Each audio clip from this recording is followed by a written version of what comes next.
Hi, I'm Dr. Barker, and we are holding space. Today, we're going to talk about integrative therapies for trauma, continuing our trauma series. As we delve into the intricacies of the therapeutic models, a lot of it is going to sound pretty technical, so I'm going to try and put together some pieces because not every therapy is appropriate for every person, and not every therapy is appropriate for every trauma. So the type of trauma that we're talking about it's yours. And so you are a unique person. And as you are a unique person, we are going to try and tailor what we do to work with you. People ask me sometimes, what's your model for working? Um, I was raised, I wanted to say, I was originally trained with a model it's based off of psychodynamic therapy, object relations. And what it says is that there are early objects in our life, like mothers, fathers, and early caregivers. And our relationships with them influence how we form relationships with other people later on. And so that's like the foundation of how I approach people. And as far as what we do, though, we do whatever works. And so some people are in need of more CBT type of treatments, cognitive behavioral therapy. Some people are more in need of dialectical behavior therapy. Some it's EMDR. And some we have to tailor something together that works. So that's why I always advise new therapists to get a broad background in a variety of techniques because not one size fits all.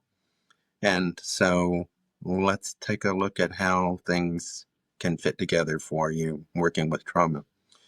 Trauma can manifest in many forms, whether it's from childhood experiences, accidents, traumatic events, and they can shake our very foundation. The impact of trauma often leaves people feeling isolated, anxious, overwhelmed. We talked last time about how we can have a sense of overriding anxiety if we don't learn early on that everything's going to be okay from our caregivers. Creates a situation of complex trauma and can create complex PTSD. So the impact is totally overwhelming for some people, and for some people, it's a sleeper. It just kind of lays in you for a while, and then one day it gets triggered by something. Traditional therapeutic modalities, while they're beneficial, may not always address the multifaceted nature of your trauma. So we're going to try to combine elements of different types of treatment to see what we can do I'll give you some idea of how it works. Integrative therapy is what we're talking about as a model. By combining elements from cognitive behavioral therapy, psychodynamic therapy, mindfulness practices, and somatic experiencing, we can create a personalized treatment plan that resonates with the client or patient, depending on what word you want to use, their experiences and their emotional state as they present to you. One of the core strengths of integrative therapy is its emphasis on the mind-body connection. That's really critical because when we're doing EMDR, we often focus on, where do you feel it in your body on a scale of 1 to 10? How intense is it? Where is it now in your body? So these things are critical. We want to take a look at the whole person, not just what you're thinking, but also what you're feeling and where you're feeling it. Trauma is often stored in the body, leading to physical symptoms and emotional distress. If you haven't read The Body Keeps a Score, it's a really good book that talks about some of this. Through somatic processes, clients learn to tune into their bodily sensations, allowing them to process and release pent-up emotions. This is a holistic approach, and it not only addresses the psychological aspects of trauma, but also acknowledges the physical manifestations. So it's a more comprehensive healing process. Furthermore, integrative therapy fosters a strong therapeutic alliance. And we talked before in our first session about what the value of the alliance is. It's really important that you form a feeling of connection with your therapist. And so that alliance and the empathy that's built on that is really critical. It's a relationship built on trust, empathy, understanding. These are things that are all absolutely critical to a positive outcome. When clients feel supported, they're more likely to engage in healing and whatever process that we're working with. It opens up their experiences and their feelings. It opens up their minds, and they're open to new ideas and new connections. Cognitive behavioral techniques can work really well in the sense that we're trying to emphasize that brain body connection, because thoughts, feelings, and behaviors, all exist in that triangle that we talked about. So integrative therapy can identify cognitive distortions like crystal ball thinking. It's always going to be this way. It's always going to come out this way. It's always going to happen to me. This is never going to leave me. Black and white thinking. It's all or nothing. It's either all right or it's all wrong. Those are some cognitive distortions. And clients can begin to challenge and replace those with healthier, more constructive beliefs. We will say, you're doing that thing again, and have a substitute for it. And it really takes some practice because it's automatic. People have come to the way they think automatically. And being able to change that takes some work. Sometimes it involves just catching yourself when you're in the process of thinking it. Sometimes it involves going back and going, oh, wait a minute. I mean, no, that's not right. So you get more constructive beliefs, and this is a cognitive restructuring. It's better for building self-esteem and resilience. We talked about resilience a little bit last time, but resilience is really important. That deserves a whole separate broadcast by itself because it's something that we really need to build in children. They started working on resilience back in World War II when they were trying to figure out why some children fared better in the Blitzkrieg in Britain. Rockets falling all the time, bombs falling all the time. Some people were in absolute wrecks, some people were totally okay.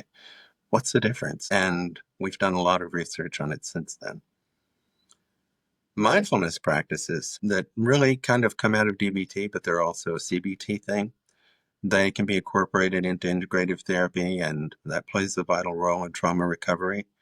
By cultivating present moment awareness, clients can learn to navigate their emotions and their thoughts without becoming overwhelmed. Mindfulness empowers people by observing their experiences with curiosity rather than judgment and creating a pathway for acceptance and healing. When they were teaching mindfulness to me, we used the box of raisins, and mindfulness is basically really focusing on one thing at a time. And they recommend that you try this like with your first bite of food in the morning, perhaps. But we used the box of raisins, and we would open the box and say, okay, this is a box that says California raisins. That means these probably came from California. I don't know, but at least it says they do. And you take a raisin out and you look at it, and you look at all the wrinkles on it. You look at all the folds, and you think, this used to be a grape, and somebody had to dry it and make it into this raisin. You examine it from all angles, from the front, the side, the back, the rear. You sniff it. How does it smell? Does it smell like a grape? No, it smells like a raisin. You touch it to your lips. You feel the texture. You roll it back and forth. You put it in your mouth, but you don't bite into it. And so forth and so on. You can spend 10 minutes on a raisin, and you can spend 10 minutes on a mouse, a pen, a cup of water, anything that you have. But being able to do that settles you. And for that 10 minutes, you're thinking about nothing but that raisin. Whereas normally you can become obsessed with something and you can like let it turn over and over and over in your mind. Remember, our initial squirt of emotional juice only happens for about 90 seconds. What happens after that is the thoughts that go into it. If we change the thoughts, if we change our thoughts so that we are no longer focused on the thing, if we are focused on this raisin or this bit of bacon or whatever it is that we may happen to have, we are settling our minds. And believe it or not, and I wouldn't tell you this unless I had actually tried it for myself. I really never try anything out on people unless I've done it myself. It really does decrease your overall sense of anxiety. It creates a sort of a ripple effect. If you're spending a few minutes every day settling your mind learns how to do different things. It becomes like muscle memory. So that's really what mindfulness is all about and how it's really important. We also have to realize that there is a context for every human. We all exist in a cultural context, and we all have individual differences. Every client's background, belief systems, life experiences, they all come into play. And we have to remember what we're dealing with. and who we're dealing with and the cultural surround that they come from. Everything that has happened to you shapes how you understand your trauma, and it helps how you understand therapy also. A skilled integrative therapist will consider these factors. Actually, every therapist should consider these factors no matter what you're doing. What is the background that the person's from? Are they from the South? Are they of a particular ethnicity? Are they from the North? Are they from the Far East? Are they from a totally different culture? Do they have a language barrier? There may be some things that need translation. And there was a lively debate back in the 80s about whether or not people could do therapy with people who were not from their culture. Can you possibly understand what it's like to be Asian? Can you possibly understand what it's like to be Black if you are white? Yeah, you can if you really talk to the person and you understand what their experience is. It involves being open, it involves being accepting, it involves having no preconceived notions, because this person's experience of their culture is not going to be like your experience of your culture. Listening is really critical and important. Being able to integrate aspects of dialectical behavior therapy also works with somatic experiencing. It also works with EMDR. Being able to stop and focus on what's happening in your body, being able to refocus your mind on different thoughts, being able to focus on the thoughts that are more productive is going to be really critical. And also, it can shape the way we experience our bodies. So, an integrative therapist is going to take everything that they have in the kitchen sink and the kitchen sink itself and put it all together and try and find something that works for an individual. I guess if I have to give you an overall message about what I want to say today, it's that we have to have an understanding of the whole person, and we have to be able to tailor things together for what works. And sometimes you'll start out doing EMDR. You'll realize that the person dissociates a lot. They have too much anxiety. If you're dissociating, you're not going to be able to carry a very coherent image in your mind for a long period of time. And being able to process that image is really important to EMDR. So you're not going to want to start doing EMDR with people until you can get them out of the dissociative state or out of more dissociative states in general, which means doing anxiety-related therapies like CBT, excellent for anxiety, because there are all kinds of tricks and techniques that go along with that. We can cover a little more about CBT as we go along. DBT also has some techniques. One of the key aspects of DBT is being able to feel like you have a connection to the therapist. And I do give my phone number to clients I'm doing DBT with because I need them to be able to reach out to me before they do something. One of the things that we focus on with DBT is behavioral chain analysis. Okay, so what happened before that? And what happened right before that? And what happened before that? And being able to chain backwards and understand where these thoughts and feelings and actions have come from is really important. We need to be able to stop it at the root, if possible, or at least get closer to the trigger so that we can prevent it from happening. I once had somebody call me and say that they were on a bus. I said, okay. And I said, where are you going? She said, I'm going to the train station. Why are you going to the train station? Where are you going? She said, I'm going to throw myself in front of a train. Again, trigger warning here. And she did not, because she called me and we were able to have a talk about it. And by being able to talk about it before doing anything, that conversation was maybe 5 minutes and it wound up with, okay, get back on the next bus going the other way and give me a call when you get there. Being able to have that kind of outreach is really important. Being able to have that kind of connection is really important.